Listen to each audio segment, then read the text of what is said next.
Good morning, student beta. My name is Gaurav, your maths faculty from Vidya Mandir classes, Delhi, in collaboration with शाश्वत international school Vapi. बेटा बात करें तो बेटा last class में हमारा डिफरेंशियल इक्वेशन चल रहा था। चलिए बेटा लास्ट क्लास से कंटिन्यू करते हैं।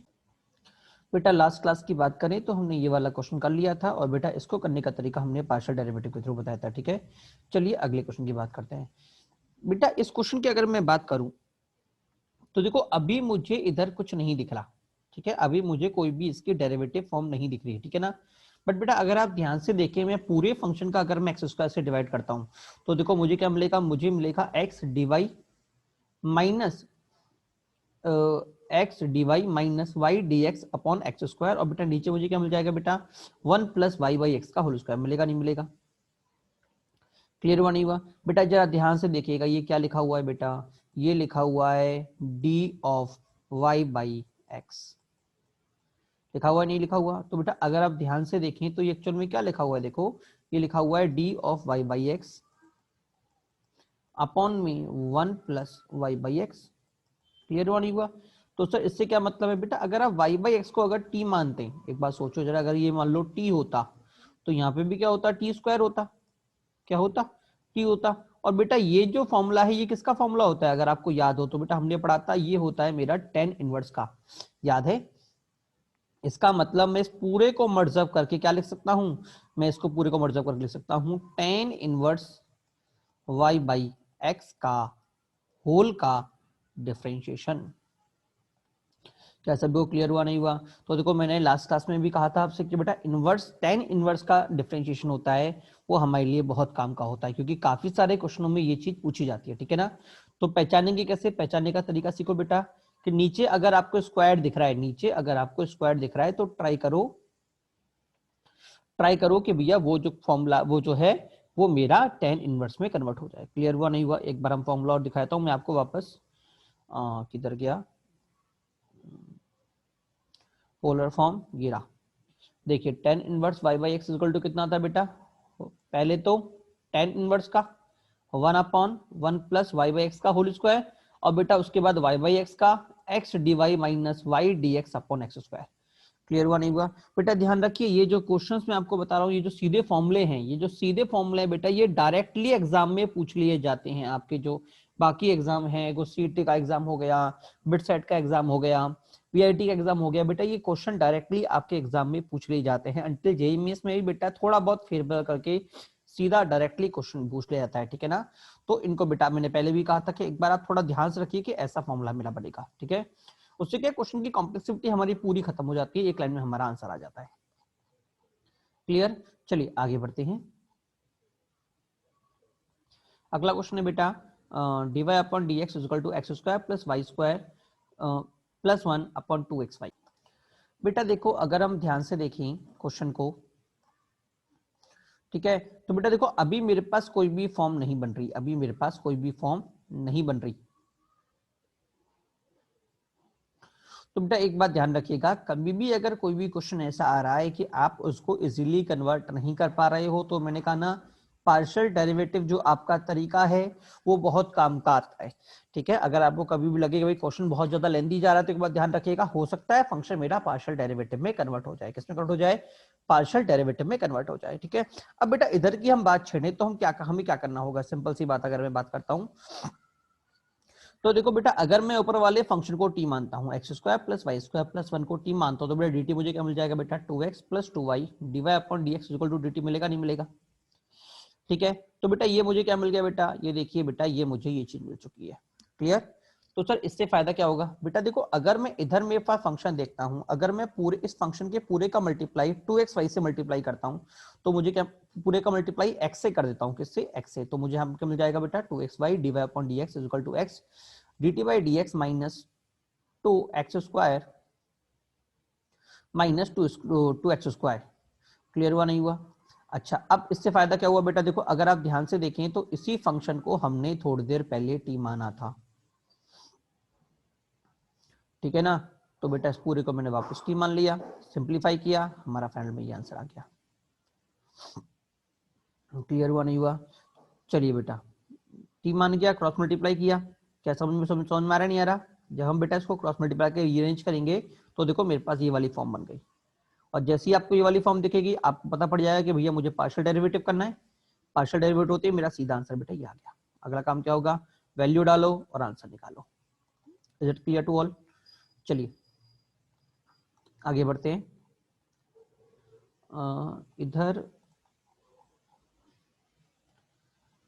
इधर बेटा काम की चीज एक बार समझिएगा कि ये जो बंधु मेरे पास जा रहा है इसमें आपको टी मानने वाला कॉन्सेप्ट थोड़ा ध्यान रखिएगा कि इस तरह के क्वेश्चन में मुझे टी मानना है। तो सर मुझे कैसे मालूम पड़ेगा?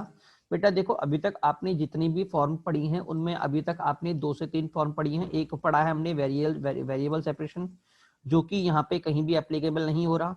दूसरा पढ़ा है होमोजेनियस, जिसमें सभी की डिग्री बराबर होनी चाहिए, बट यहाँ पे बराबर नहीं है। ठीक है। तीसरा पढ़ा है पार्शियल। तो बेटा पार्शियल तो एक तरह से फॉर्म बनने के बाद सॉल्व होता है, फॉर्म बनने के बाद सॉल्व होता है। क्लियर? जब आप उसकी स्टैंडर्ड फॉर्म में कन्वर्ट कर लेते हो तो हम पार्शियल लगा सकते हैं, आप पार्शियल हमारे लिए एप्लीकेबल है। ठीक है। इनिशियली फिर मैं क्या करूं, तो बेटा इन तीनों के अलावा हमने एक और पढ़ा हुआ है, चौथा कौन सा पढ़ा था? सब्स्टिट्यूट करना। क्या सभी को याद नहीं आया? सब्स्टिट्यूट करना। तो बेटा ध्यान रखना, अगर कभी भी किसी भी क्वेश्चन में आपको इस तरह का लगे कि भैया प्रॉब्लम क्रिएट कर रहा है, कोई भी फॉर्म जो हमने पढ़ी है उनमें से नहीं बन रही, तो बेटा ध्यान रखना एक बार सब्स्टिट्यूट वाला कॉन्सेप्ट ला के देख लेना, हो सकता है क्वेश्चन आपसे इजीली कन्वर्ट पोलर फॉर्म में कन्वर्ट हो जाए। पोलर नहीं, सॉरी क्या बोलते हैं आपका, पार्शियल फॉर्म में कन्वर्ट हो जाए। क्या सभी को समझ में आया नहीं आया? चलिए आगे बढ़ते हैं। ठीक है ना। हाँ, सबसे यहाँ पे खास बात यही है। और बेटा दूसरी बेटा इस क्वेश्चन में जो खास बात देखो, जो टी मुझे बनाने को मजबूर करती है कि ये एक्चुअल में ये जो 1+1 दे दिया है ना उन्होंने, जो उन्होंने यहाँ पे +1 दे दिया है, ये करके उन्होंने मतलब एक तरह से जो मेरे पास स्टैंडर्ड फॉर्म बनने वाली थी, पोलर फॉर्म, वो होमोजीनियस फॉर्म, उसको तोड़ दिया है। अगर ये होता तो काम चल जाता। ठीक है बेटा ध्यान रखना, अगर कभी भी किसी क्वेश्चन में इस तरह का कॉन्सेप्ट आए +1 कर दे, ठीक है, तो टी मान के सॉल्व करिएगा। और आपको याद हो तो हमने वेरिएबल सब्स्टिट्यूट रिड्यूसिबल याद है, रिड्यूसिबल हमने किया था। तो उस केस में बेटा जब हम अटकते थे तो हमारे पास एक ही रास्ता होता था टी मानने का। ठीक है। चलिए आगे बढ़ते हैं। अगला क्वेश्चन बेटा हमारे सामने है। हाँ, x cos y by x dy upon dx is equal to y cos y by x plus x। बेटा देखो सिंपल सी बात है, मुझे दिख रहा है y बाई एक्स। अगर मैंने आपसे कहा था कभी भी y बाई एक्स दिख जाए तो सबसे पहले y बाई एक्स बना लो, तो क्या करूंगा, पूरे फंक्शन का अगर मैं x से डिवाइड करता हूं तो देखो ये मेरा y बाई एक्स में कन्वर्ट हो जाएगा। इधर से ये बिंदु गायब और बेटा इधर से ये बिंदु हो गया 1। क्लियर? अब बेटा देखो मुझे पता है कि दोनों में से cos फाई मेरा कॉमन निकल गया। बेटा cos फाई को मैंने कॉमन ले लिया, cos फाई को मैंने क्या ले लिया, कॉमन ले लिया। ठीक है ना। हाँ, अब अगला काम बेटा अगर मैं ध्यान से देखता हूं, जब मैं कॉमन लूंगा तो एलसीएम जाएगा नहीं जाएगा? क्लियर? अच्छा, एक मिनट और बेटा, ये मेरा इधर आया, ये कॉमन हो गया।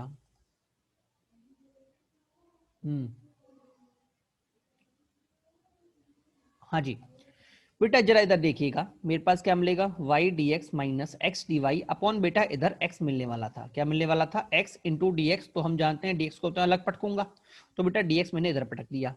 ठीक है ना। बेटा अगला काम मैंने क्या किया, बेटा मैंने दोनों तरफ क्या किया, एक्स स्क्वायर का मल्टीप्लाई कर दिया, x का मल्टीप्लाई कर दिया। तो ये क्या हो गया बेटा, ये तो बेटा मेरे पास हो गया, 2 मिनट रुकिए।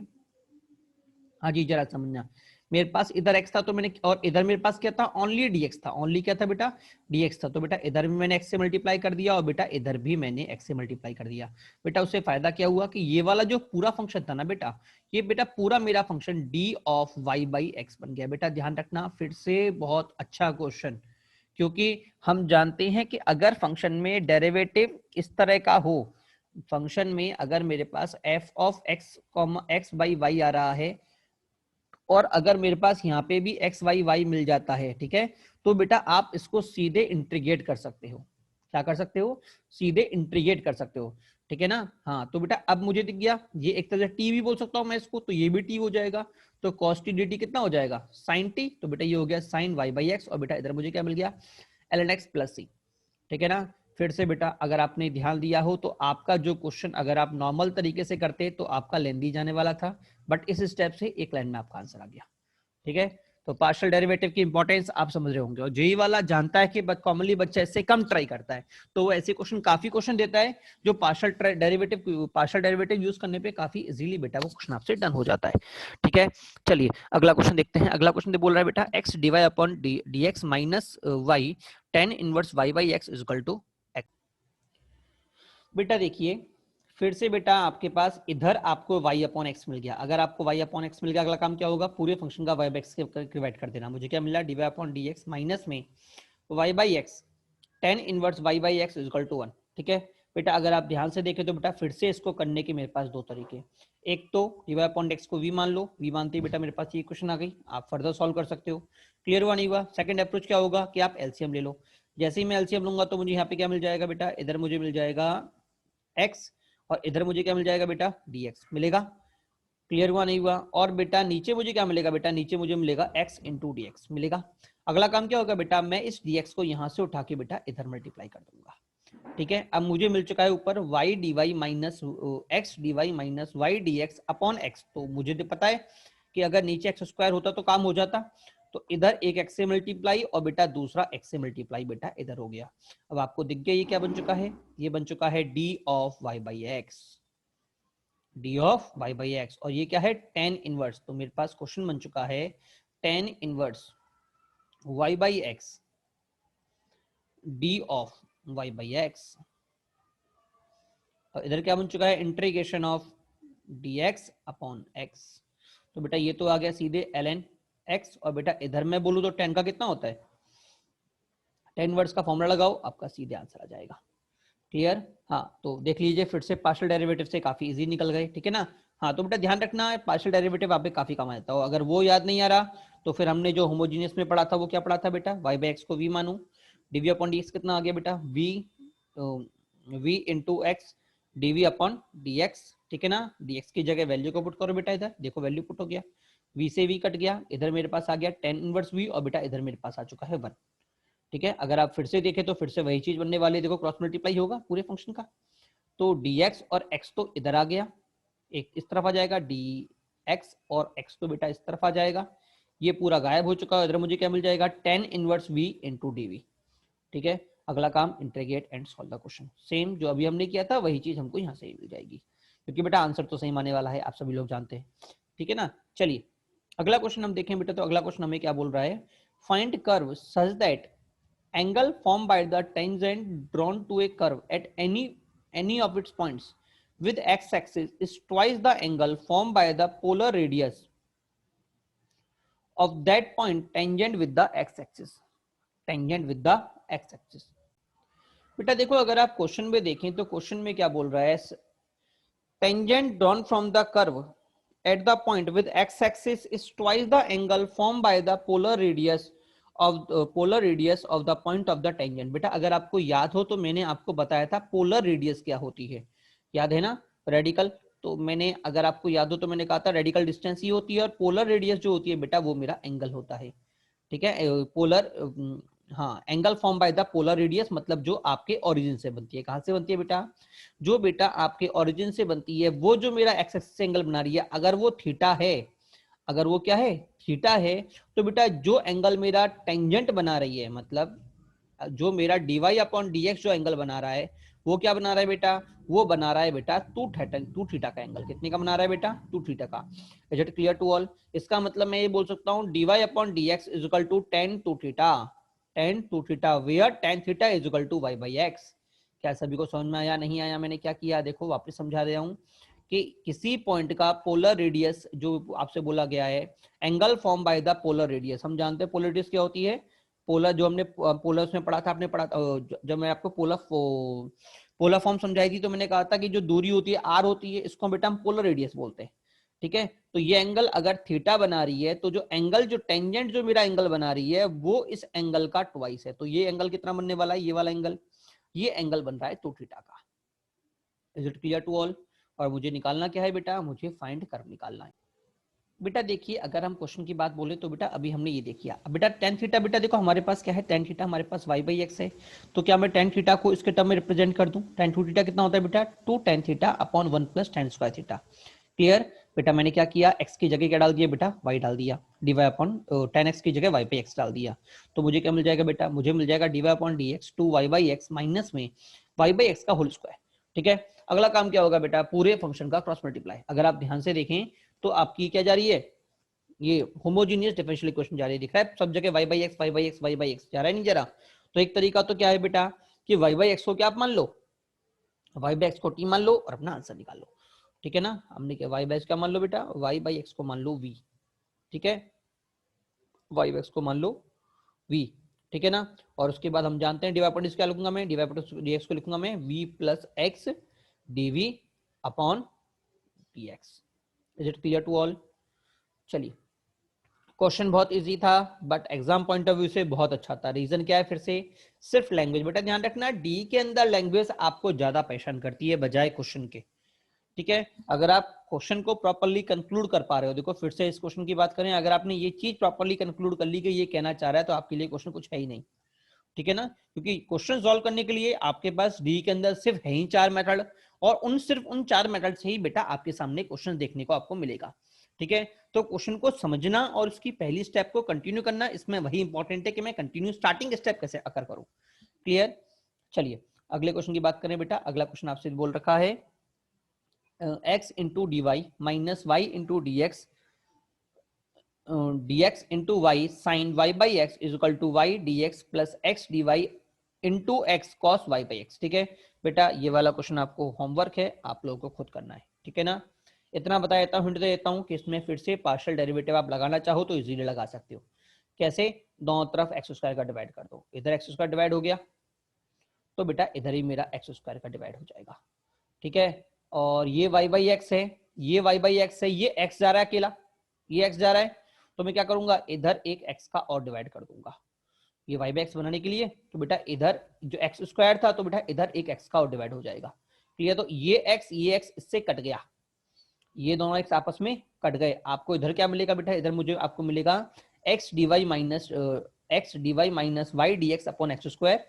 ठीक है, और बेटा इधर आपको क्या मिलेगा, इधर y की जो y बाई एक्स, ये as it is y by x sine y by x upon ये वाला कॉस उधर जाएगा, तो ये कितना हो गया 10 y बाई एक्स, कितना हो गया 10 y बाई एक्स। और बेटा इधर मैं अगर देखूं तो बेटा इधर मुझे क्या मिल चुका होगा, बेटा मुझे मिल चुका होगा y dx plus x d y upon x square, y dx plus x d y upon x square. Clear हुआ नहीं हुआ? इसके बाद बेटा फर्दर आपको ये खुद सॉल्व करना है। कुछ और हम मिस तो नहीं कर रहे? हाँ जी, आगे बेटा फर्दर आपको ये खुद सॉल्व करना है। क्लियर? चलिए बेटा अगली हेडिंग पे चलते हैं। बेटा अगली हेडिंग है बेटा हमारे पास लीनियर डिफरेंशियल इक्वेशन।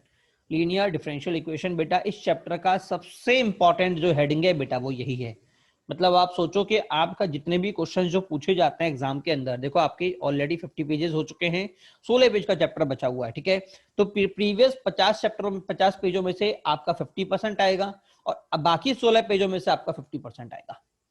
ठीक है ना, और मैं तो कहता हूँ 16 पेजों में से हो सकता है 50% से ज्यादा भी निकल जाए। क्लियर हुआ नहीं हुआ? हो सकता है 50 से 60% इनमें 60% अकेला इसमें से आए और 40% उसमें से आए। ठीक है, तो बहुत इंपॉर्टेंट। ठीक है ना, हाँ एग्जाम पॉइंट ऑफ व्यू से बहुत इंपॉर्टेंट है। ठीक है, अब अगर बात करें तो तीनों फॉर्म में सबसे ज्यादा इंपॉर्टेंट यही फॉर्म होती है हमारी, सारी फॉर्म एक तरफ और ये अकेली फॉर्म एक तरफ होती है हमारी। ठीक है, तो पहली बात तो समझो, लीनियर डिफरेंशियल इक्वेशन हमारी एप्लीकेबल कब होती है, जब degree and order of differential equation is 1। ठीक है ना, काम की बात समझना, जब हमारे पास डिग्री और ऑर्डर डिफरेंशियल इक्वेशन का 1 होता है। सेकंड चीज, degree of y is 1, degree of y is 1। बेटा दोनों काम की चीज है कि दोनों 1 होने चाहिए। देखो मैंने आपको लिखा हुआ है, ये लिखा हुआ है बेटा d d y upon d x plus q y is equal to x. बेटा यहाँ पे जो आपको ध्यान से दिखे तो देखो मैंने ये चीज दी डाली हुई है, नहीं डाली हुई? हाँ जी, ये दोनों हमेशा सेम होने चाहिए। अगर ये dy अपॉन dx है तो बेटा यहाँ पे y आएगा। क्लियर? और जो बेटा ये जो p और q है ना, p और जो q बच रहे हैं, where p and q is constant and function of x। बेटा ये काम की बात कि जो ये p और जो ये q है ना बेटा, ये क्या होंगे बेटा, या फिर तो ये कांस्टेंट होंगे या फिर बेटा ये फंक्शन ऑफ x होंगे। क्या होंगे? Function of x। p और q या फिर तो x के टर्म में होंगे, x कौन सा है, नीचे वाला। तो ये दोनों तो या फिर तो इसके टर्म में मिलेंगे या फिर आपको कांस्टेंट मिलेंगे। और जो ये वाला है ये कौन मिलेगा बेटा, ये आपको हमेशा ये वाला मिलेगा। क्या क्लियर हुआ नहीं हुआ?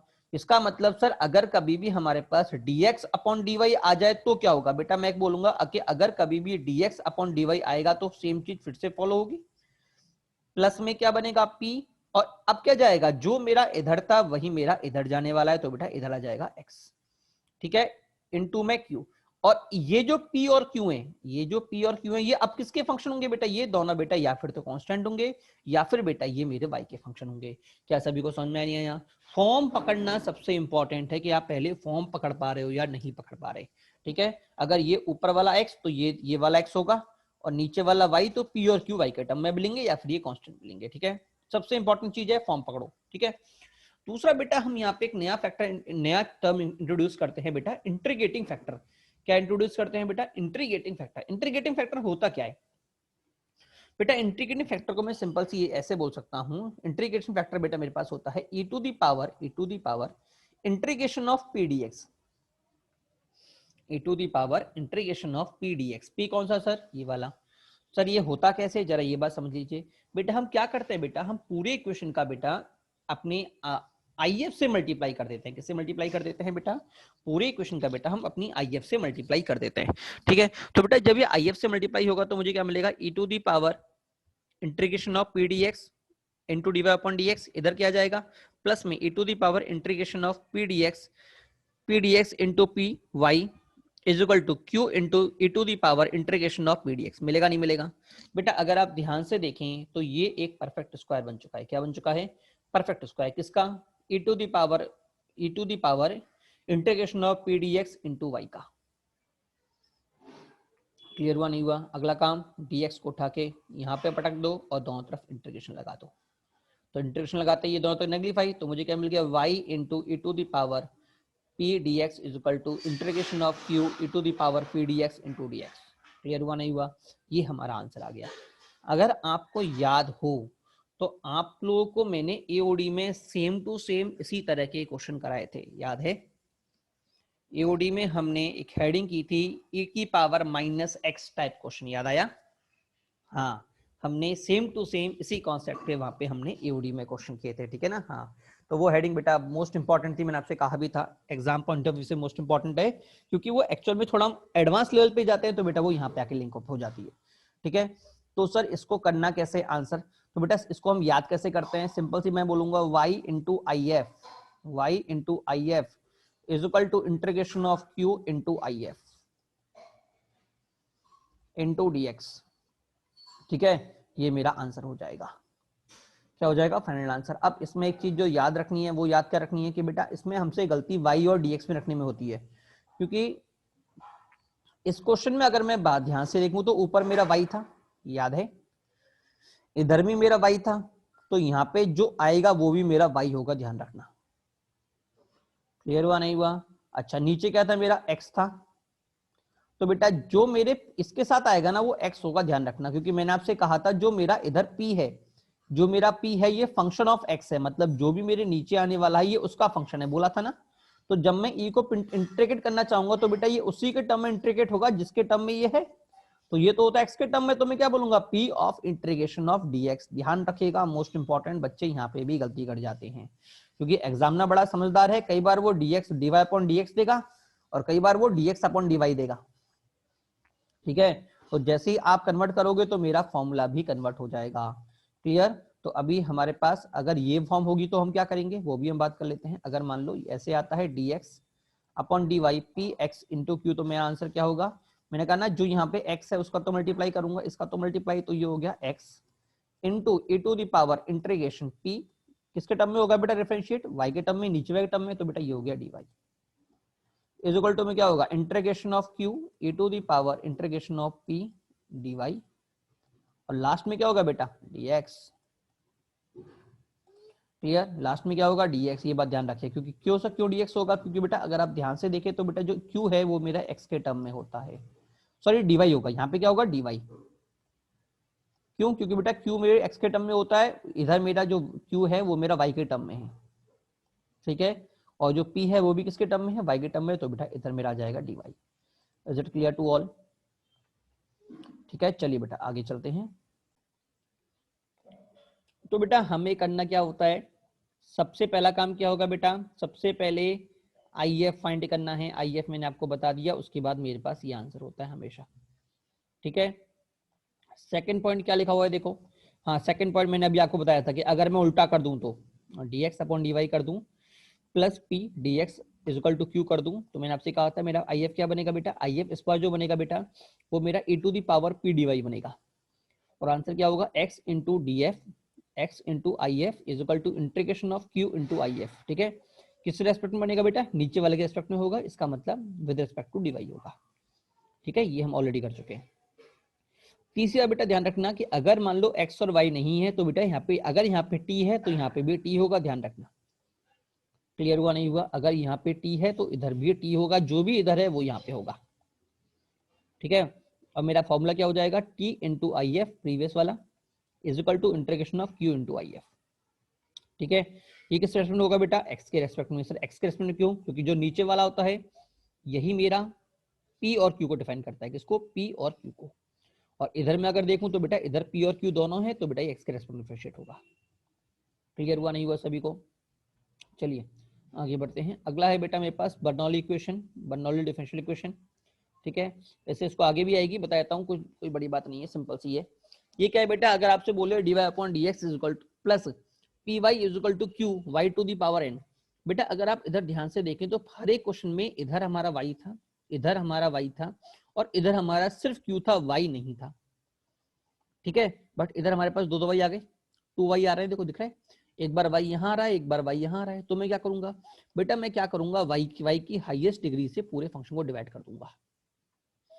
ठीक है, y की पावर n से डिवाइड, तो मुझे क्या मिल जाएगा, देखो बेटा मुझे मिल जाएगा इधर 1 अपॉन y की पावर n, इधर मुझे क्या मिल जाएगा बेटा, इधर मुझे मिल जाएगा 1 अपॉन y की पावर n माइनस 1, और इधर मुझे क्या मिल जाएगा, ये हो जाएगा गायब। ठीक है, उसके बाद अगला काम क्या होगा कि इस बंदूक को मैं क्या मान लू, t मान लो। अगर आप इसे t मानोगे तो बेटा ये आपका पूरा dt बन जाएगा, क्या बन जाएगा, dt। और आपको क्या अप्लाई कर दोगे, फॉर्म नंबर 4, ये वाली आप उसके बाद अप्लाई कर दोगे, फॉर्म नंबर 3। ठीक है, चलिए आगे बढ़ते हैं, क्वेश्चंस आएंगे अभी और क्लियर होता चला जाएगा। ठीक है ना, we use I F multiply, ये मैंने आपको बता दिया है। ठीक है, अगला क्वेश्चन बेटा एक बार देख लीजिए, मेरे पास बेटा क्वेश्चन आ रहा है dy upon dx plus sine y is equal to x plus sine y। बेटा अगर हम इस क्वेश्चन की बात देखें तो बेटा मैंने आपसे क्या कहा था, सबसे पहले तो पहचानो क्या वो differential equation linear differential equation है कि नहीं है, एलडीई है कि नहीं है। अगर आप इसको ध्यान से देखें तो बेटा ये एलडीई है ही नहीं। सच क्यों नहीं है, मैंने आपसे कहा था ऑर्डर 1 है, डिग्री 1 है, मैंने कहा डिग्री ऑफ वाई इज 1, क्या डिग्री ऑफ वाई 1 है, क्या अनडिफाइन है। सर डिफाइन कैसे बेटा, साइन वाई को अगर आप देखो, साइन वाई की डिग्री तो हम बता ही नहीं सकते, क्योंकि हमको तो वाई की डिग्री निकालना है।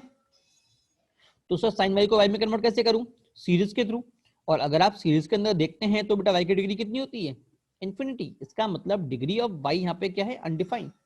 और अगर ऐसा हो गया इसका मतलब ये एलडीई नहीं है, तो मैं इसको सॉल्व ही नहीं कर सकता। क्या क्लियर हुआ नहीं हुआ। चलिए हाँ, काम की बात देखिए, मैंने पहले ही कहा था सबसे पहले तो आपको यही चेक करना है कि एलडीई है या नहीं है। अगला क्वेश्चन है बेटा x प्लस 1 का whole square dy upon dx plus 2xy is equal to 4x square. बेटा देखिए क्वेश्चन की अगर हम बात करें तो मैंने फिर से कहा था सबसे पहले स्टैंडर्ड फॉर्म में कन्वर्ट करिए। क्या dy के साथ कोई मल्टीप्लाई हो रहा है, मुझे 1 यहाँ पे लाना है। कैसे लेके आऊंगा, पूरे फंक्शन का पहले तो इसको रिमूव करो। कैसे होगा बेटा, अगर मैं 1 प्लस एक्स स्क्वायर का पूरे से क्या कर दूंगा, डिवाइड कर दूंगा। तो काम से फॉर्म आपको नहीं भूलनी, क्योंकि फॉर्म ही बेटा आपको बताना ही बताएगी क्वेश्चन मुझे कैसे करना है। पहला काम पूरे का डिवाइड कर दिया, तो देखो मेरे पास बन चुका है, ये बन गया d y upon d x. ये क्या बन गया बेटा, ये मेरा बन गया p, क्योंकि मैं मुझे चाहिए था d y upon d x plus p y is equal to q. तो बेटा ये मेरे पास हो चुका है p, और बेटा ये मेरे पास हो चुका है q। क्लियर। तो पहले पहला काम क्या होगा, IF निकालो। IF क्या हो जाएगा बेटा, integration e to the power integration p into d x. p बेटा मेरे पास कितना है, 2x upon 1 plus x square.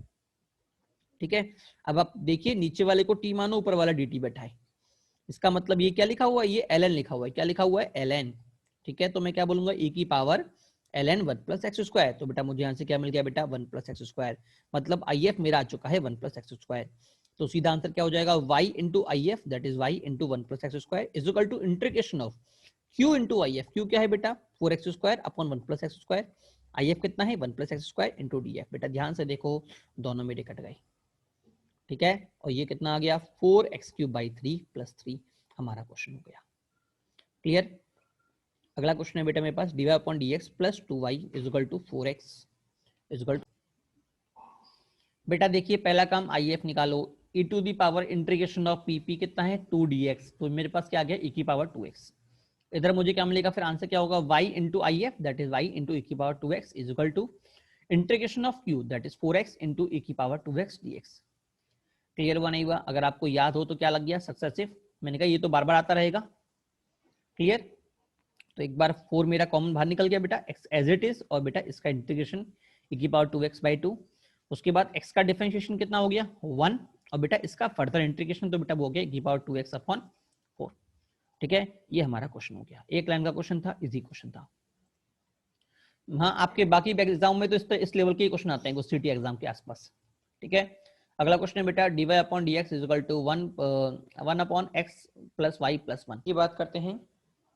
बेटा पहली बात तो अगर आप देखें कि मुझे स्टैंडर्ड फॉर्म में कन्वर्ट चाहिए, जो कि कन्वर्ट नहीं हो रखा, 1 अपॉन समथिंग में दे रखा है। ठीक है, ना तो मेरे पास p है, ना ही मेरे पास y है, ना ही मेरे पास कुछ है। ठीक है, तो सबसे पहले तो बेटा अगर आप इसको कन्वर्ट करना पड़ेगा, कैसे करूंगा, अगर बेटा मैं इसको रेसिप्रोकल कर देता हूं तो मुझे x, y और 1 ऊपर मिल जाएंगे, मिलेंगे नहीं मिलेंगे? तो बेटा मैंने आपसे क्या कहा था, आपको इस तरह से बनाना है कि जो इधर हो वही इसके बगल में हो। तो इसके बगल में आने के लिए मैं किसको लेके आऊंगा, x को या y को? x को, क्योंकि इधर x है तो इधर भी x आना चाहिए। तो मैं बेटा मैं x को इधर ट्रांसफर कर दूंगा, तो मुझे क्या मिल गया, dy upon dx minus x। इधर कौन बच्चा बेटा, y प्लस 1। अगर आप ध्यान से देखें तो बेटा इधर से मेरा p क्या आ गया, p मेरे पास आ गया -1, और q क्या आ गया बेटा, q मेरे पास आ गया y प्लस 1। क्लियर हुआ नहीं हुआ? फर्दर आप जानते हैं I F is equal to integration of -1 dx that is e की पावर -5। तो आंसर कितना हो जाएगा, देखो इधर मेरा x है, मैंने कहा था जो मेरा इधर होगा वो मेरा मल्टीप्लाई होगा, x into e to the power -y is equal to into the power q मतलब y plus 1 into e to the power -y। आगे क्या होगा बेटा, differentiation with respect to y dy होगा, जो नीचे वाला था। ठीक है, हाँ ये छोटे छोटे क्वेश्चन है बेटा, ये आपका बेस बना रहे हैं, क्योंकि अभी क्वेश्चन को मैं बिखेरूंगा तो मजा आएगा। तो आपको पता पड़ना चाहिए कि मुझे इस फॉर्म में कैसे कन्वर्ट करना है, क्योंकि इस बेटा इस क्वेश्चन में सबसे खास बात यही होती है कि फॉर्म में कन्वर्ट करना। अगर आपने फॉर्म कन्वर्ट कर दिया तो क्वेश्चन तो आपसे हो जाएगा। ठीक है ना। अगला क्वेश्चन बेटा हमारे पास है 1 plus x square plus d y upon d x plus x minus e to the power 10 inverse y is equal to 0। मैंने पहले भी आपसे कहा था, सबसे इंपॉर्टेंट फॉर्म कन्वर्जन कि मैं d y upon d x लेके सॉल्व करूं या d x upon d y लेके सॉल्व करूं, क्योंकि आप जानते हैं रेसिप्रोकल बनाना आपकी मर्जी है। रेसिप्रोकल बनाना आपकी मर्जी है, आप जब चाहो इसको रेसिप्रोकल कर सकते हो, पूरे फंक्शन को एक तरफ लेके जाओ, रेसिप्रोकल कर दो, आपका रेसिप्रोकल निकल गया। ठीक है, तो आपको डिसाइड करना पड़ेगा कि मैं dy अपॉन dx को लेके सॉल्व करूं या dx अपॉन dy को लेके सॉल्व करूं, क्योंकि फॉर्म आपको वही रखनी है जिससे कि आप स्टैंडर्ड फॉर्म निकाल सको, जो आपकी स्टैंडर्ड फॉर्म है। स्टैंडर्ड फॉर्म क्या है, तो आपको पहले ही बताई थी कि अगर किधर गया, हाँ, अगर dy अपॉन dx रखोगे तो ये आना चाहिए, ठीक है ना, और अगर आपने dx अपॉन dy रखा तो आपका ये आना चाहिए, ये दो चीज काम की है। क्लियर हुआ नहीं हुआ? तो मैं कहा फॉर्म सबसे इंपॉर्टेंट है कि आप फॉर्म कैसे जनरेट करोगे। तो अगला क्वेश्चन आपका पूरा फॉर्म से रिलेटेड है कि आप फॉर्म कैसे बनाओगे। क्लियर, चलिए क्वेश्चन की बात करते हैं बेटा ध्यान रखिएगा, कभी भी कोई क्वेश्चन आए तो 2 से 3 चीज आप समझिए। पहली बात तो कि भाई मेरे पास dy अपॉन dx हो चाहे dx अपॉन dy हो, ठीक है, दोनों में से कोई भी हो, इसके आगे कुछ भी नहीं है, कोफिशिएंट इसका 1 है। क्या क्लियर हुआ नहीं हुआ? कोफिशिएंट क्या इसका 1 है। तो सबसे पहला काम आपका जो होना चाहिए कि भैया फंक्शन को dy अपॉन dx को कोफिशिएंट फ्री करो। क्लियर, कैसे फ्री होगा, अगर मैं पूरे फंक्शन का डिवाइड करता हूं, क्या करता हूं, डिवाइड करता हूं, ठीक है ना। तो बेटा मैंने डिवाइड कर दिया, मेरे पास dy अपॉन dx कितना आ चुका है, 1 प्लस वाई स्क्वायर अपॉन में e की power 10 inverse y minus x। Clear हुआ नहीं हुआ बेटा, ये मेरे पास फंक्शन बन चुका है। ठीक है, मतलब मेरा dy अपॉन dx इंडिपेंडेंट हो चुका है, 1 हो चुका है, मतलब कोफिशिएंट कितना हो चुका है, 1। अब सेकंड काम क्या था, देखो मेरे पास पहली फॉर्म बन चुकी है, मेरे पास dy अपॉन dx बन चुका है। अगला काम क्या था बेटा, अगला काम था यहाँ पे p इंटू वाई लाना, p इंटू वाई लाना। p क्या होगा, या फिर तो कांस्टेंट होगा या फंक्शन ऑफ x होगा, ये दो बात मैंने आपसे बोली थी। तो ये बताओ कि अगर मैं इसको सेपरेट करता भी हूं तो क्या कभी भी y जनरेट हो पाएगा अकेला? क्लियर हुआ नहीं हुआ? हमारे पास कभी भी y जनरेट होना पॉसिबल ही नहीं है, क्योंकि y की डिग्री 2 दे रखी है और मैंने पहले ही कहा था degree of y is always 1। Okay okay okay, तो डिग्री x की कितनी दे रखी है, देखो मुझे डिग्री ऑफ x दे रखी है 1। इसका मतलब मैं इस क्वेश्चन को बजाय dy अपॉन dx के मैं इसको dx अपॉन dy के फॉर्म में करूंगा। क्यों सर, क्यों? क्योंकि बेटा मुझे डिग्री 1 चाहिए जिसकी फॉर्म में भी मैं करूं। तो मैंने क्या किया, इसको रेसिप्रोकल कर दिया। जैसे ही रेसिप्रोकल दिया, नीचे वाला फंक्शन ऊपर, ऊपर वाला फंक्शन नीचे, तो मुझे क्या मिल गया, dx upon dy is equal to e to the power tan inverse y upon 1 plus y square minus में x upon 1 plus y square.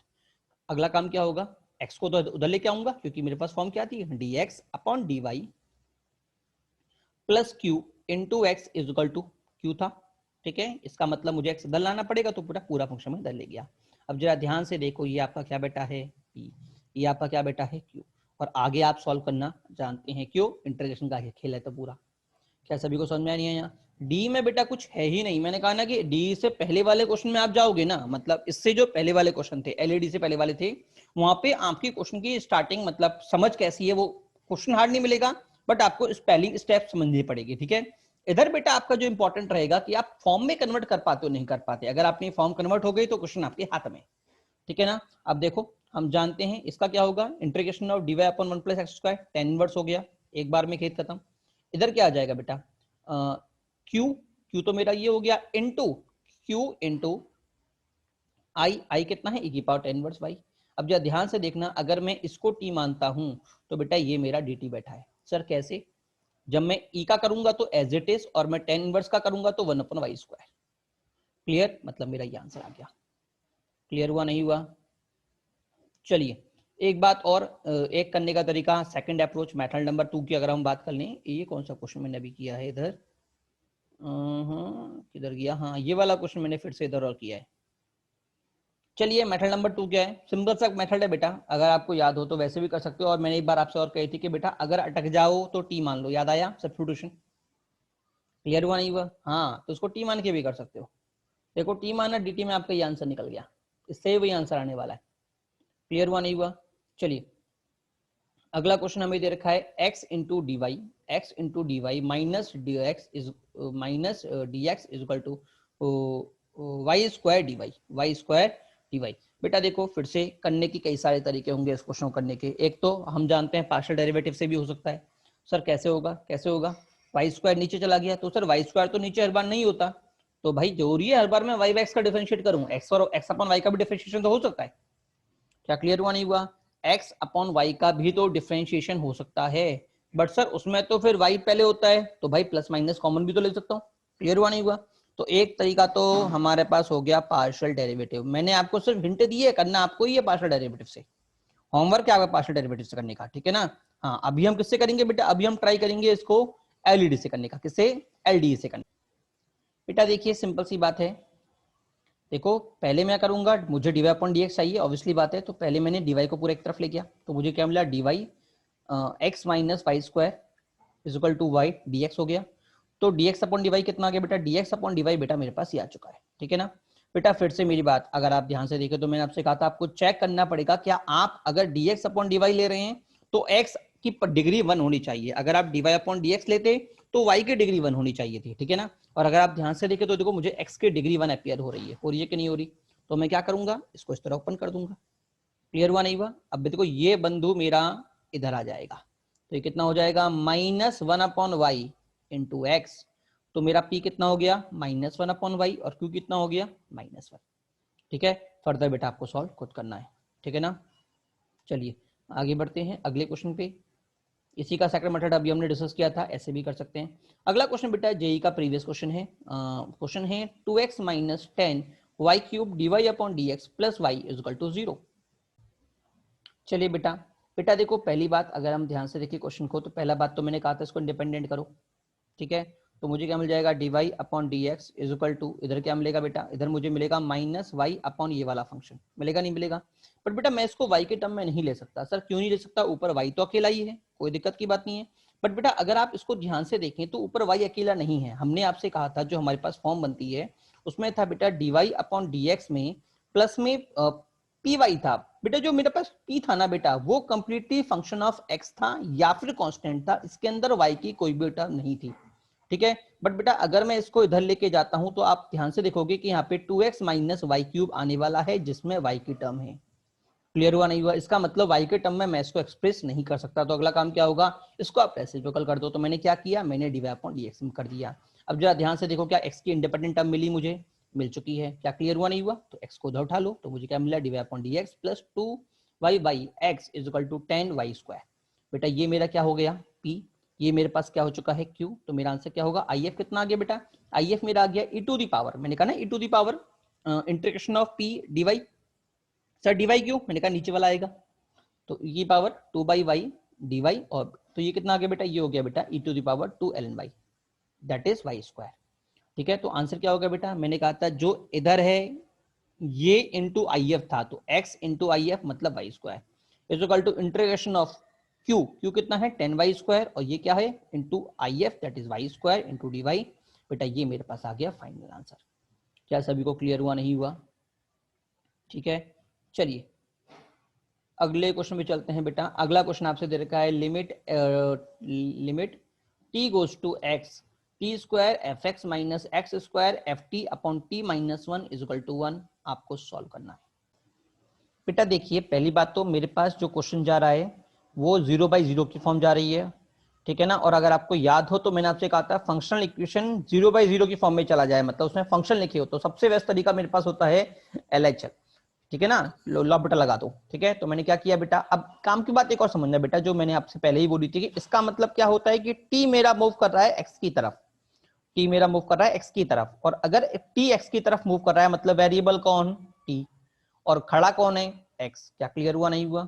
इसका मतलब बेटा टी मेरा वेरिएबल है, तो बेटा मैं एक्स को एज ए कांस्टेंट ट्रीट करूंगा। अगर आपको याद हो तो इस तरह के क्वेश्चन हमने लिमिट के अंदर भी किए थे। ठीक है, तो बेटा जब मैं इसको डिफरेंशिएट करूंगा तो पहले यहाँ पे होगा x तो कांस्टेंट एज इट इज रहेगा बेटा, इसका हो गया 2t fxt।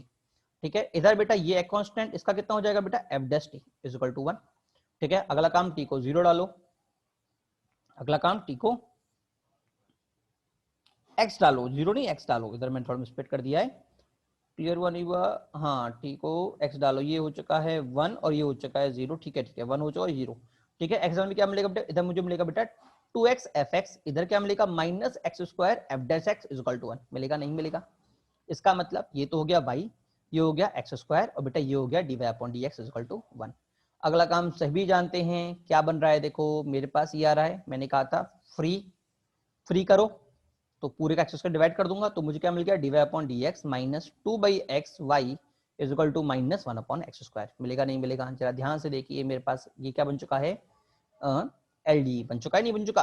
तो ये क्या हो गया बेटा मेरे पास P, और ये क्या हो गया बेटा मेरे पास Q। तो ये IF कितना आ गया, e to the power minus 2/x dx that is e to the power ln x की पावर -2। तो बेटा क्लियर हुआ नहीं हुआ? तो बेटा मुझे मिल गया 1 अपॉन एक्स स्क्वायर। ठीक है, तो आंसर कितना हो जाएगा, y into 1 upon x square is equal to Q minus 1 upon x square, Q मेरा ये था, ठीक है, into IF 1 upon x square. ठीक है, इंटीग्रेट करो, आपका आंसर आ चुका है।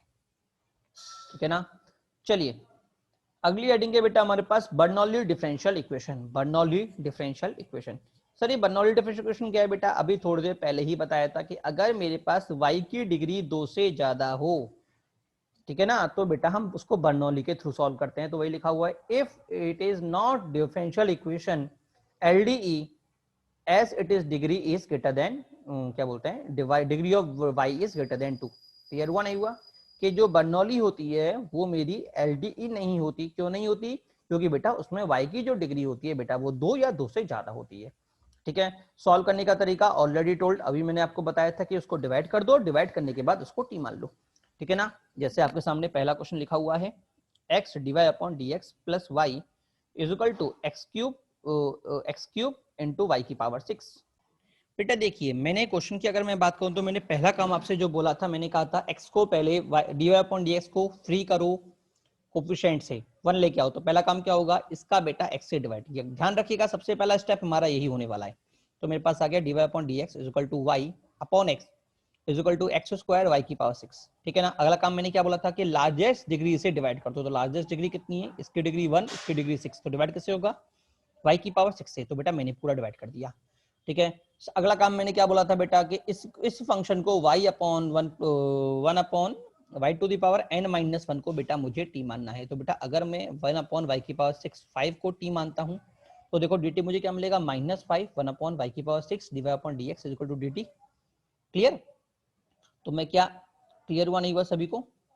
तो बेटा क्या मैं इसकी जगह इसको डाल सकता हूं? देखो ये मेरा -5 यहाँ चला जाएगा, -1 अपॉन 5 बेटा मेरे पास ये आ गया। इधर क्या बन चुका है t 1 अपॉन x और is equal to x square. ठीक है ना?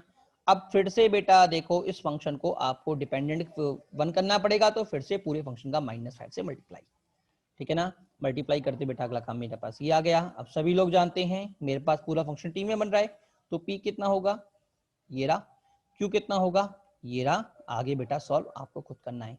ठीक है? चलिए अगला क्वेश्चन बोल रहा है बेटा आपके सामने cos x dy is equal to y sin x minus y square dx।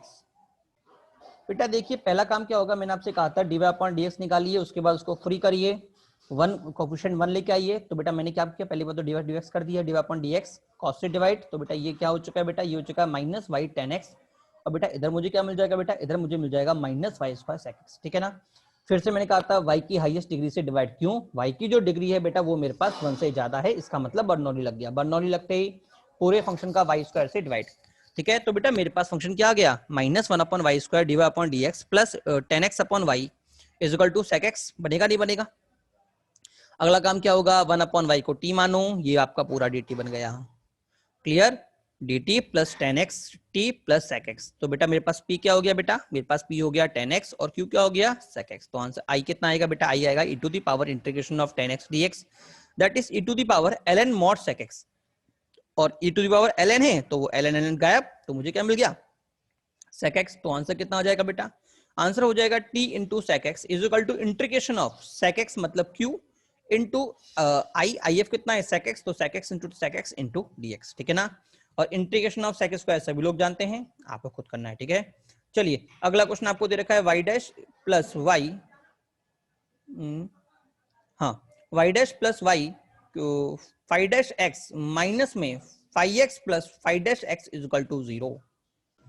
बेटा देखिए अगर आप इस क्वेश्चन को ध्यान से देखें तो मैंने आपसे कहा था सबसे पहले काम करो 5 को एक साथ ले लो, मतलब y डैश एक साथ अकेला पटक लो। तो y डैश देखो अकेला हो सकता है, y डैश अलग अकेला आ गया, पूरा फंक्शन बेटा इस तरफ। तो बेटा मेरा कॉमन क्या निकल गया बेटा, मेरे पास 5 डैश x बेटा मेरे पास कॉमन निकल चुका है। अंदर क्या मिलेगा बेटा, अंदर मुझे क्या मिलेगा बेटा 5x माइनस 5 मिलेगा, नहीं मिलेगा? क्लियर हुआ नहीं हुआ? अब बेटा देखो पंगा क्या हो रहा है कि यहाँ पे मुझे दो फंक्शन को डैश में दे रखा है। ठीक है ना? तो बेटा कभी भी अगर इस तरह का आपके सामने प्रॉब्लम होती है तो ये क्या करो, आप पूरे फंक्शन को टी के टर्म में मांग लो। क्या किसके मांग लो बेटा, टी के टर्म में मांग लो। हाँ बेटा, तो बेटा आपको करना क्या होता है कि जो मेरे पास 5x जा रहा है उसको आप t मान लीजिए। क्या मान लीजिए, t से। उससे फायदा क्या होगा, फायदा क्या होगा बेटा, देखो मेरे पास जो फंक्शन है अभी अब तक हमने जो पढ़ा उसमें हर बार बेटा dy अपॉन dx था या dt अपॉन dx था, मतलब मेरे पास 2 d होने चाहिए, एक y के टर्म में एक x के टर्म में। और अगर मैं इधर देखूं तो मेरे पास 3 चीज आ रही है। क्लियर हुआ नहीं हुआ? तो उससे फायदा क्या होगा बेटा, अगर मैं ऐसा करता हूं, देखो सिंपल सी बात है, पहले सिंपल समझिएगा। इसे मैं बोलूंगा dy अपॉन dx। ठीक है? ये क्या हो जाएगा d of 5x upon dx। ठीक है? ये मेरा 5x और बेटा ये हो गया मेरा -5। तो बेटा पहला काम क्या होगा, देखो मैं अपने dx को नेगलिफाई कर दूंगा तो मुझे क्या मिल जाएगा, और 5x को क्या मान लूंगा t, तो मुझे क्या मिल जाएगा बेटा, मुझे मिल जाएगा dy इज इक्वल टू ये क्या हो गया dt। इधर क्या मिल गया बेटा t माइनस वाई। क्या इतना सभी को समझ में आया, नहीं आया? अगला काम क्या होगा dy अपॉन dt। अगला काम क्या होगा dy अपॉन dt। इधर क्या मुझे मिल जाएगा t माइनस 1। अब देखो y मेरा ऊपर है तो इधर कौन आएगा, y आएगा। तो dy upon dt plus y is equal to t। हम जानते हैं क्या बन गया है LDE। हम इसको फर्दर आगे सॉल्व कर सकते हैं। Is it clear to all? अगले क्वेश्चन की बात करते हैं बेटा। ये वाला क्वेश्चन हम ऑलरेडी डन कर चुके हैं। हाँ जी, याद है ना, 1 प्लस एक्स स्क्वायर को मैंने टी मान के किया था। हाँ वहां पे बेटा हमने ये टी मान के किया था। ठीक है? यहाँ पे हमने इसको डिफरेंशियल इक्वेशन के टर्म में किया है। तो बेटा ये आपका होमवर्क है। ठीक है? स्लाइड को एक बार रोक लीजिएगा। ठीक है ना? स्क्रीनशॉट ले लीजिएगा और एक बार खुद ट्राई करिएगा इसको। एक बार इसको खुद ट्राई करिएगा। लीजिए स्क्रीनशॉट ले लीजिएगा। मैं थोड़ी देर इसको होल्ड कर देता हूँ। पहला पेज तो ये हो गया और दूसरा पेज इसका ये हो गया। ठीक है? हाँ, ये क्योंकि सेम चीज अभी हमने वहां पे की थी, आपको याद हो तो एक क्वेश्चन अभी थोड़ी देर पहले भी हमने टी से और डिफरेंशियल इक्वेशन एलडीई दोनों से किया था। ठीक है। और बेटा एक बात आपने खास बात और देखी होगी कि जितने भी क्वेश्चन आपने टी मान के किए थे वहां पे, एक तो ये वाला क्वेश्चन हमने टी माना था, याद है, और एक अपॉन में एक्स प्लस वाई प्लस 1 वाला क्वेश्चन हमने टी माना था ना। दोनों क्वेश्चनों को हमने एलडीई से भी करके दिखा दिया, ठीक है। हाँ, मतलब उसको हम एलडी के थ्रू भी अप्रोच कर सकते हैं, बट एलडी में बेटा सिर्फ खास बात यही होगी कि आपको फॉर्म में कन्वर्ट करना आना चाहिए कि मैं फॉर्म में कैसे कन्वर्ट करूं। अगर फॉर्म में कन्वर्ट नहीं हो रहा तो टी मान के कन्वर्ट करो, कुछ और मान के कन्वर्ट करो, क्लियर। हाँ, बट फॉर्म में कन्वर्ट करना आपके लिए आना चाहिए। Is it clear to all? चलिए अगला क्वेश्चन बेटा हमारे पास है, ई की power x into x plus 1 d x plus में वाई ई की power y plus x e की power x d y is equal to 0। बेटा देखो अगर आप इस क्वेश्चन को देखें फिर से, देखो मैंने कहा ना कि खास बात कुछ समझिएगा ना, तो हमारे पास कहीं भी इसमें हमारे पास पहली वेरिएबल सेपरेशन लग रहा है, सेपरेट नहीं कर सकता, ठीक है। ना ही हमारे पास यहाँ पे क्या बोलो एलडी लग रहा है, सॉरी वो क्या बोलते हैं होमोजीनियस लग रहा है, ना तो होमोजीनियस लग रहा है, ठीक है ना, तो वो भी नहीं बोल सकता। सो रिड्यूसिबल भी पॉसिबल नहीं है, तो फिर क्या किया जाए? तो बेटा आखिर में कौन बचता है बेटा? हमारे पास एलडी। बट बेटा एलडी की प्रॉब्लम क्या आती है, मैंने आपसे पहले भी कहा था कि एक तो हमारे पास फंक्शन इंडिपेंडेंट होना चाहिए, और दूसरा बेटा फंक्शन, जो दूसरी बात हमने बोली थी कि हमारे पास जो मेरे पास दो चीज हमने बोली थी बेटा, एक चीज तो हमने बोली थी कि dy अपॉन dx होना चाहिए, मतलब इसके आगे 1 होना चाहिए, और बेटा दूसरी चीज हमने बोली थी कि भाई यहाँ पे y और ये p होना चाहिए और ये q होना चाहिए, मतलब इस ये दोनों फंक्शन मेरे पास किसके होने चाहिए? कंप्लीटली कांस्टेंट या x के टर्म में, ठीक है, और y की डिग्री सिर्फ 1 होनी चाहिए, ठीक है। तो बेटा अगर मैं इधर इस क्वेश्चन को ध्यान से देखता हूं, ठीक है ना, तो बेटा अगर मान लो मैं dy अपॉन dx भी निकाल लेता हूं, मान लो मैं dy अपॉन dx निकाल लिया, ये इधर से डिवाइड हो जाएगा, इक्वल टू जाके ये पूरा फंक्शन कट के इधर आ जाएगा, ठीक है। क्या समझ रहे हो नहीं समझ रहे? e की power x upon x plus 1 हो जाएगा, ठीक है। इसको मैंने डिवाइड कर दिया। बेटा देखो अब आप ध्यान से देखो तो बेटा ना तो आप सेपरेटली x को कर सकते हो और ना ही सेपरेटली आप y को कर सकते हो, क्योंकि इन्होंने x और y को मर्जअप कर दिया एक तरह से, आपके लिए वो पॉसिबल नहीं है। क्या मेरी बात समझ में आई नहीं आई? तो फिर से क्या करें? इसका मतलब बेटा आपको कुछ ना कुछ और अल्टरनेटिव सोचना पड़ेगा कि भैया मैं क्या सब्स्टिट्यूट करूं कि मेरा काम हो जाए। तो जरा एक बात ध्यान से देखिए कि क्वेश्चन में क्या चीज ऐसी जा रही है सब्स्टिट्यूट कर सकते हो। देखो अगर ये आपको याद है ये दोनों एक दूसरे के डेरिवेटिव हैं, याद है नहीं है? हाँ, ये स्टैंडर्ड चीजें, कुछ चीजें दिमाग में रखा करिए, ये दोनों एक दूसरे के डेरिवेटिव हैं। अगर मैं x e की पावर x को t मानता हूं तो भाई ये मेरा dt है। क्या सभी को समझ में आया नहीं आया? ठीक है, तो पहला काम क्या होगा कि भैया मैं इसको टी मान लूंगा, तो मुझे क्या मिल जाएगा? ये इंटू डी एक्स, एक्स भी तो जाएगा ना, तो क्या मिल जाएगा? डी टी बन जाएगा, और dx नीचे जाती क्या हो गया? x e की पावर 1 प्लस एक्स, इतना क्या हो गया? dt बाई dx हो गया। क्या क्लियर हुआ नहीं हुआ? या फिर इसको dx को इधर ही पुट कर देते हैं बेटा, इज इक्वल टू हो जाएगा यहाँ से गायब। इसका मतलब ये पूरा फंक्शन क्या लिखा हुआ है? dt, clear. और यहाँ पे क्या लिखा हुआ है? dt, तो ये हो गया बेटा dt प्लस में अंदर यहाँ पे क्या लिखा हुआ है बेटा? ये हो गया y e की power x minus 1 is equal to dy।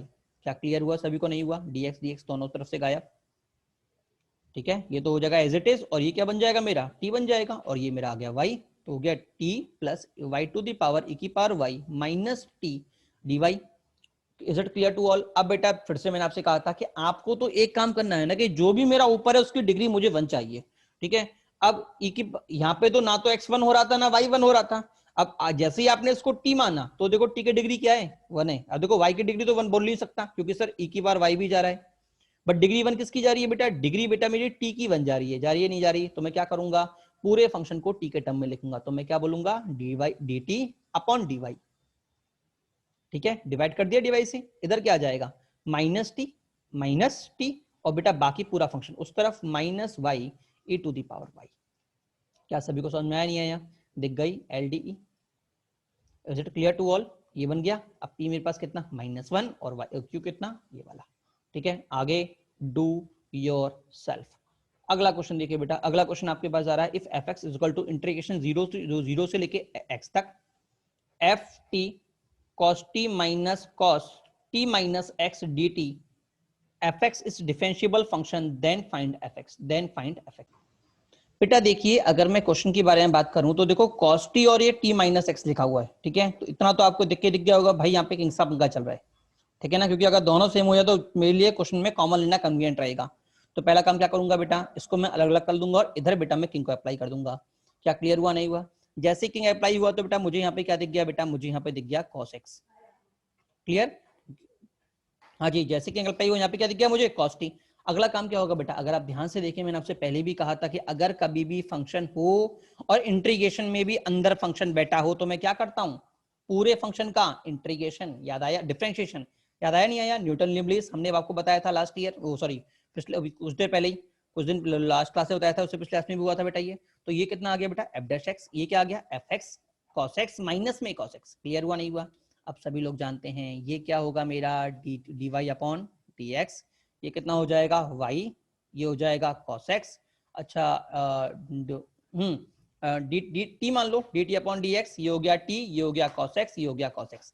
अगला काम, पूरा फंक्शन एक तरफ दिख गया एल डी फॉर्म, जहां पे पी मेरे पास क्या है कॉस एक्स और क्यू मेरे पास क्या है माइनस कॉस एक्स। ठीक है, आगे डू योर सेल्फ। अगला क्वेश्चन देखिए बेटा, if fx is exit for all x greater than equal to 0 and k is a fixed positive real number, then prove that if d of dx bracket में x dot f x into fx is less than equal to k into fx, then fx is less than a into x to the power minus 1 minus k where k is a independent of x, where a is independent of x। ये मुझे proof करना है। तो पहली बात तो जरा question ही समझ लेते हैं। सर क्वेश्चन ही समझ में नहीं आ रहा, क्वेश्चन क्या बोल रहा है बेटा? क्वेश्चन ये बोलना चाह रहा है कि अगर ऐसा है, अगर ये वाली कंडीशन है तो ये होगा, ठीक है ना, अगर ये वाली कंडीशन है तो ये होगा जहां पे ए मेरा इंडिपेंडेंट ऑफ एक्स होगा, मतलब ए मेरे पास जो भी बनेगा उसके अंदर कहीं पे भी कोई भी एक्स दूर दूर तक दिखाई नहीं देगा। क्या इतनी बात समझ में आई? सभी को नहीं आई? मैंने क्या बोला? ठीक है, तो सर इन दोनों का आपस में क्या चक्कर क्या है बेटा? अभी मैंने आपसे कहा था फंक्शन और ये बाहर, तो एक तरह से डैश डैश टाइप का कुछ लिखा हुआ है, तो सर इसका मतलब क्या है? चलो बात कर लेते हैं क्वेश्चन के ऊपर, कैसे करेंगे बेटा। देखो सिंपल सी बात ये, मुझे क्या लिखा हुआ है, integration of differentiation of x d x into f x is less than equal to minus f k. अच्छा ध्यान रखिएगा, इधर नेगेटिव आएगा, नेगेटिव लाना भूल गया, क्वेश्चन को प्रूफ कर लीजिएगा। ठीक है, अगला काम क्या होगा बेटा, फंक्शन को डिफरेंशिएट कर दूं। पहले एक्स कांस्टेंट, एक्स मेरा बाहर, अंदर का डिफरेंशिएशन हो गया, एफ डैश आ गया, ठीक है ना। उसके बाद एफ एक्स कांस्टेंट और एफ डैश का डिफरेंशिएशन कितना आ गया बेटा, एक्स का डिफरेंशिएशन कितना आ गया, 1 आ गया। ठीक है, ये पूरा फंक्शन इधर भागा बेटा, मुझे ही मिल चुका है। अब आपको दिख रहा है एलडी बनता हुआ, बट सर एलडी का पंगा ये कि अभी भी अगर मैं इसको टी मानता हूं तो देखो ये मेरा टी हो गया, ठीक है ना, ये मेरा टी हो गया सर। बट कैसे करें? क्या सभी को समझ में आ रहा है मैं क्या बोलना चाह रहा हूं? कि अगर आप इस क्वेश्चन को ध्यान से देखें कि मेरे पास ये x है, अगर मैं इसको x से डिवाइड कर भी दूं तो भी मेरा काम चल जाएगा क्या? 2 मिनट रुकिएगा जरा, x से मैंने डिवाइड कर दिया, इसको मैंने t माना, तो ये मेरा t हो गया। मेरे पास क्वेश्चन क्या जा चुका है, मैं अलग से लिख देता हूं। मेरे पास क्वेश्चन कुछ इस तरह से बन चुका है। क्या यहाँ पे सभी को समझ में आ रहा है, नहीं आ रहा? Is it clear? अब चलिए आगे बढ़ते हैं। ठीक है, ये मेरा हम जानते हैं एलडी बन चुका है, एलडी को सॉल्व करना सभी लोग जानते हैं। बट बेटा एक चीज यहाँ पे और समझिएगा कि मुझे जो एग्जामिनर फॉर्म दे रहा है बेटा, वो ये वाली फॉर्म भी जानना चाह रहा है। क्या जानना चाह रहा है बेटा? इस वाली फॉर्म को जानना चाह रहा है। क्या दिख रहा, समझ में नहीं आ रहा कि एफ एक्स मेरा इससे छोटा है कि नहीं है?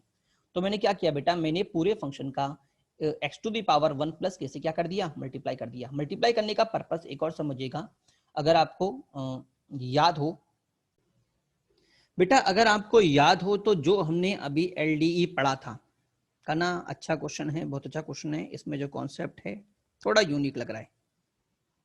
कॉन्सेप्ट पे आते हैं हम, बेसिक कॉन्सेप्ट पे। ये क्वेश्चन बिल्कुल बेसिक से उठेगा। हाँ किधर गया, ये रहा बेटा। अगर आपको याद हो तो हमारे पास इसको हम मल्टीप्लाई क्यों करते थे?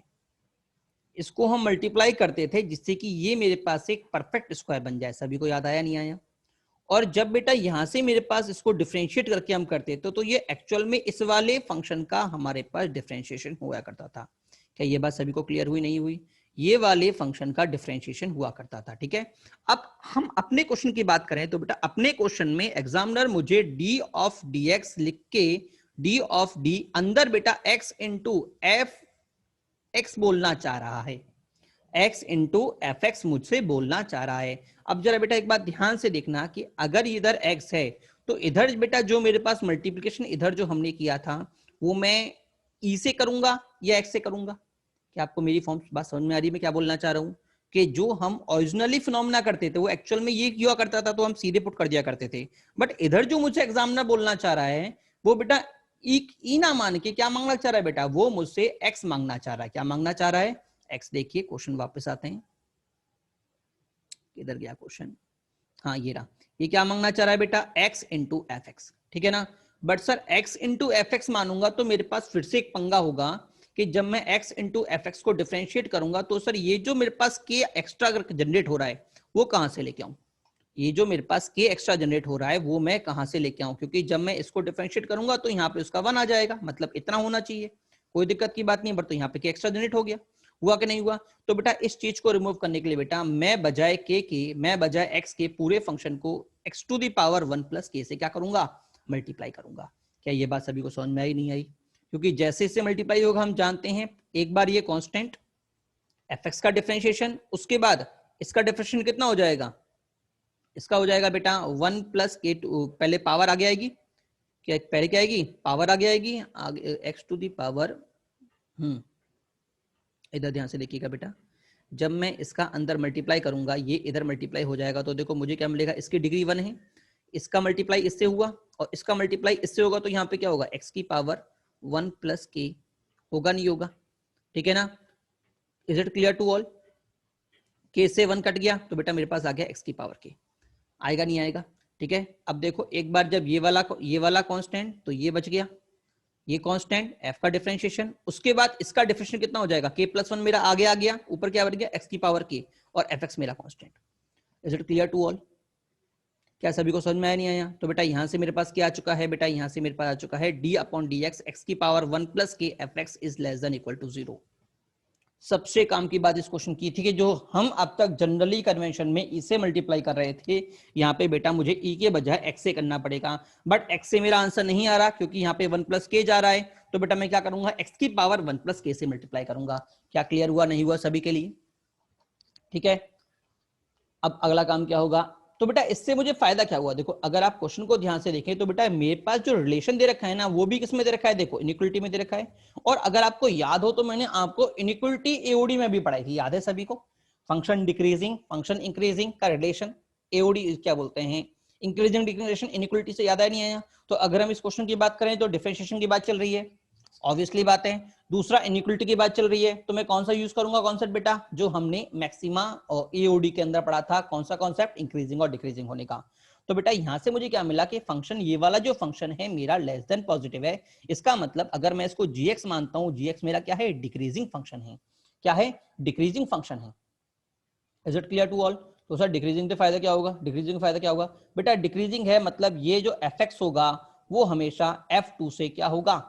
अगर मैं फंक्शन की बात करता हूं, देखो क्वेश्चन मेरे पास क्या है, ये रहा 2 मेरा दिख रहा है, ये x मेरा हमेशा 2 से बड़ा है और x मेरा अगेंस्ट 2 से बड़ा है, तो fx जो होगा वो मेरा हमेशा f2 से क्या होगा? छोटा होगा। Is it clear to all? ठीक है, तो वैल्यूज डाल दो, x की जगह 2 डालूंगा तो बेटा मुझे क्या मिल जाएगा? x into 1 plus x f x is less than equal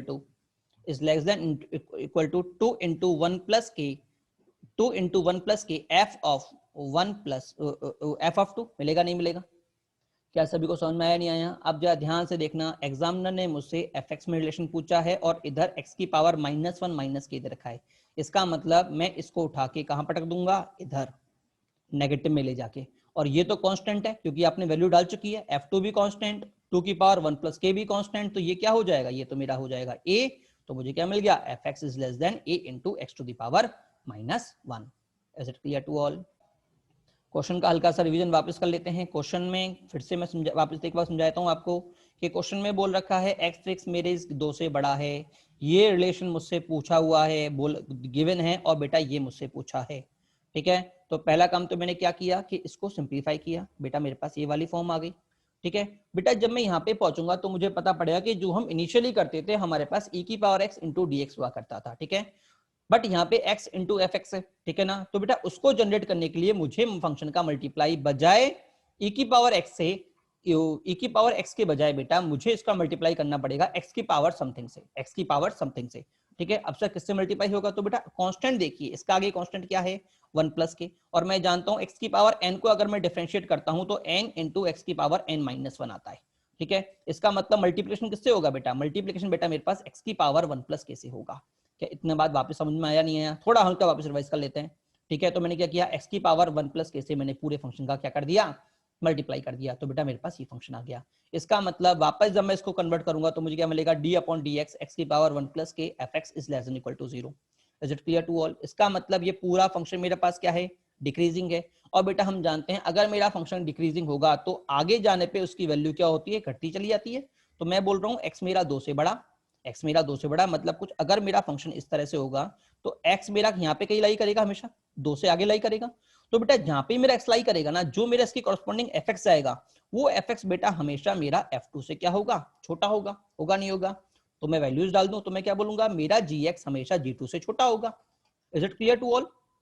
तो बेटा मैंने x की जगह क्या कर दिया, वैल्यूज को डाल दिया। ठीक है, तो मुझे क्या मिलेगा, x की जगह इधर तो x डालूंगा, x की power 1 plus k f x, और इधर क्या डालूंगा 2 इंटू 1 प्लस के एफ2। बेटा ध्यान से देखो ये मेरा कांस्टेंट हो गया, तो बेटा इसको तो मैंने मान लिया a, और एफ एक्स मेरा कितना आ गया, f x is less than equal to a into x to the power -1 minus k, क्योंकि जब बेटा ये इधर जाएगा तो उसकी पावर क्या हो जाएगी, नेगेटिव हो जाएगी। क्या सभी को समझ में आया नहीं आया? Is it clear to all? फिर से बेसिक कॉन्सेप्ट से क्वेश्चन को उठाया गया था, इसलिए दमदार क्वेश्चन था। ठीक है, चलिए अगला क्वेश्चन देखते हैं बेटा। अगला क्वेश्चन आपका मिक्सचर प्रॉब्लम है। एक बार बेटा क्वेश्चन को पढ़िए, पहले क्वेश्चन समझिए, क्वेश्चन क्या बोल रहा है।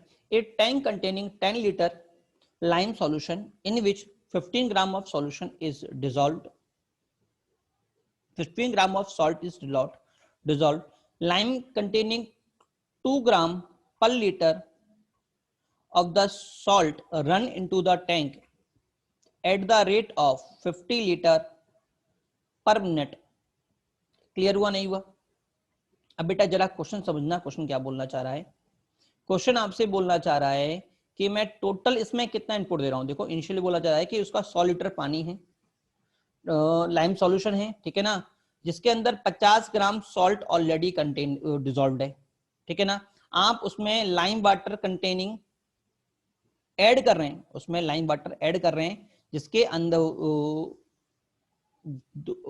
2 ग्राम पर लीटर सॉल्ट क्या है, कंटेंट है। क्लियर हुआ नहीं हुआ?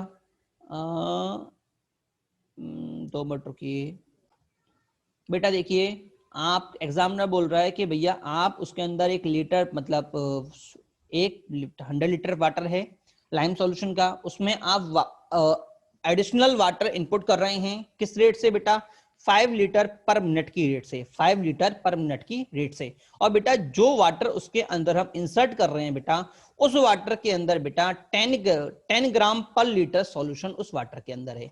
क्या सभी को समझ में आया नहीं आया? मैंने क्या बोला कि इनिशियली हमारे पास 100 लीटर पानी था, जिसमें कितना था 100 लीटर, जिसमें 50 ग्राम सॉल्ट था, ठीक है 50 ग्राम सॉल्ट था। अब बेटा आप वाटर को इंसर्ट कर रहे हो जिसकी इंसर्ट करने की रेट है 5 लीटर पर मिनट, 5 लीटर पर मिनट। और जो बेटा ये वाटर जा रहा है ना, इसके अंदर जो सॉल्ट की कंसंट्रेशन है, इसके अंदर सॉल्ट की कंसंट्रेशन कितनी है बेटा, 2 ग्राम पर लीटर। क्या सभी को समझ में आया नहीं आया? मैंने क्या बोला कि जो हम वाटर ऐड कर रहे हैं इसके अंदर सॉल्ट की कंडीशन कंसंट्रेशन 2 ग्राम पर लीटर है, और इस टैंक के अंदर हम जो वाटर इंसर्ट कर रहे हैं 1 मिनट में 5 लीटर वाटर हम इंसर्ट कर रहे हैं, ठीक है ना। तो मैंने ब्रैकेट में लिखा हुआ है, देखो सॉल्ट का इनपुट कितना जा रहा है कि 2 ग्राम पर लीटर है, और 5 लीटर पर मिनट जा रहा है। तो टोटल कितना हुआ भाई, 1 मिनट में 5 लीटर गया, 1 लीटर में 2 ग्राम, तो 5 लीटर में कितना हुआ 10 ग्राम। मतलब आप इस वाटर के अंदर 10 ग्राम पर मिनट सॉल्ट को इनपुट डाल रहे हैं। क्या समझ में आया नहीं आया? आगे क्या बोल रहा है, and flow out tank at the rate of 4 litre पर मिनट, ठीक है ना। और आप टैंक से जो पानी आपका निकल रहा है वो 4 लीटर पर मिनट निकल रहा है। क्या निकल रहा है, 4 लीटर पर मिनट निकल रहा है। तो सेकंड बात क्या क्या होनी चाहिए कि एडिशन कितना जा रहा है 5 का, निकल कितना रहा है 1 का, इसका मतलब नेट आउटपुट कितना हुआ बेटा 1 लीटर। क्लियर हुआ नहीं हुआ?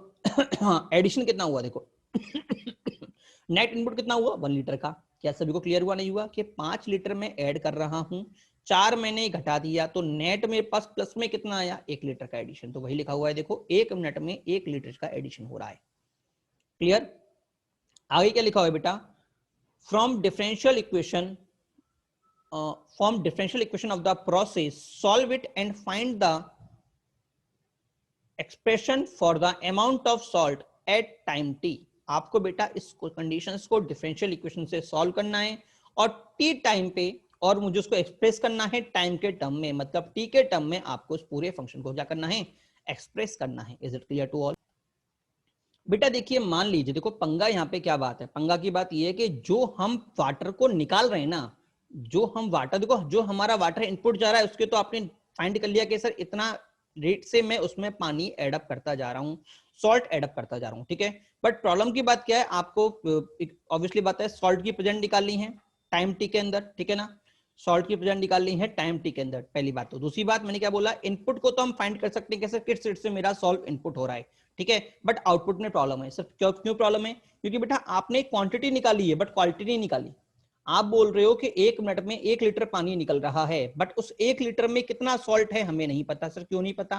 क्योंकि बेटा जब आप उसमें ऑलरेडी 50 लीटर सॉल्ट था, आप लगातार सॉल्ट ऐड किए जा रहे हो, ठीक है ना, तो इसकी कंसंट्रेशन क्या होगी, चेंज होगी पर मिनट, होगी नहीं होगी? अब चेंजिंग का भी ये नहीं, अगर ये कांस्टेंट होता, इसका वॉल्यूम अगर कांस्टेंट होता तो भैया कांस्टेंट चेंज होता, कोई फर्क नहीं पड़ता। बट अगर आप ध्यान से देखें तो इसका वॉल्यूम भी कम, लगातार कम हो रहा है। तो इसके अंदर बेटा जो मेरे पास सॉल्ट की जो डेंसिटी है वो क्या हो रही है, लगातार चेंज हो रही है। क्या क्लियर हुआ नहीं हुआ?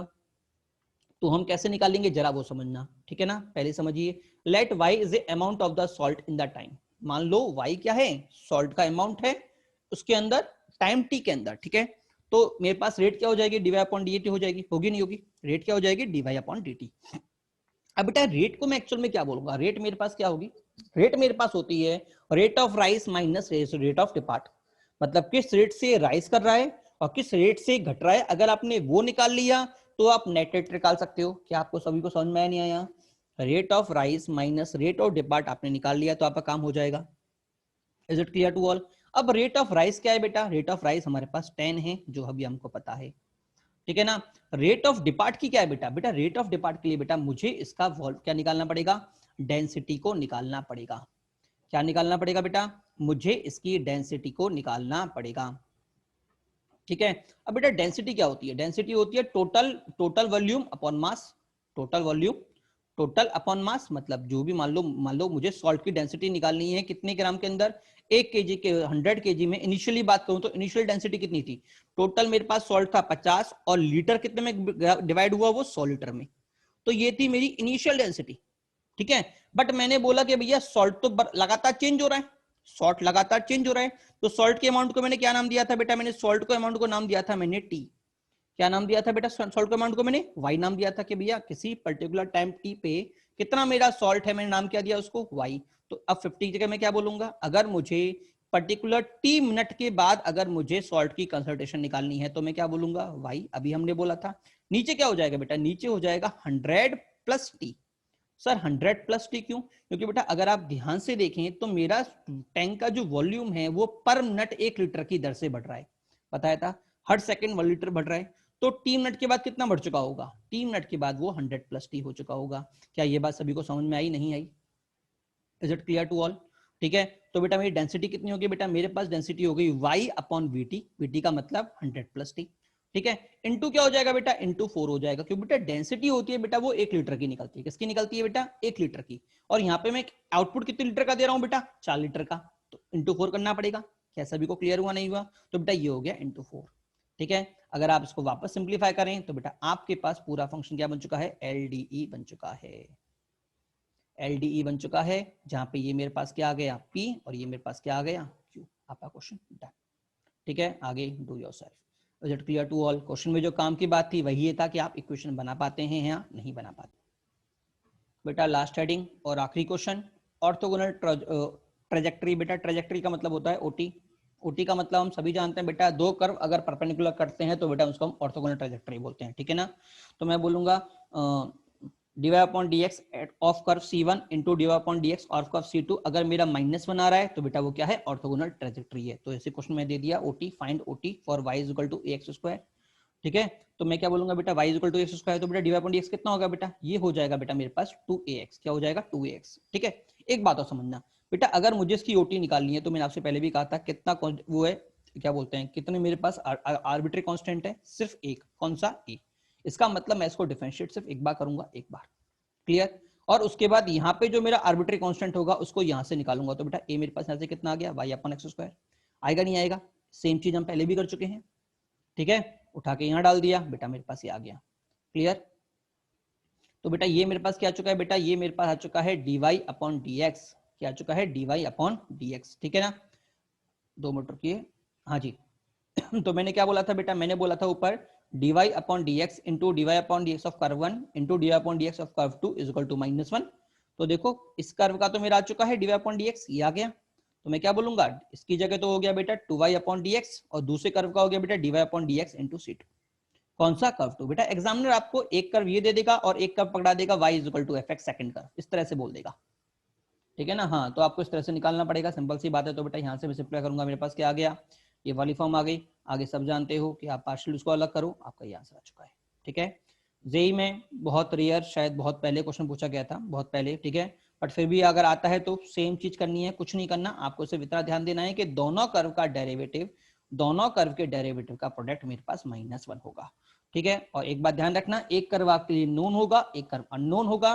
तो जब आप नोन कर्व का dy अपॉन dx निकालें तो बेटा उसमें कोई भी आर्बिट्री कांस्टेंट नहीं होना चाहिए, वो आपको डिफरेंशियल इक्वेशन टर्म में कन्वर्ट करने के बाद ही सब्स्टिट्यूट करना पड़ेगा।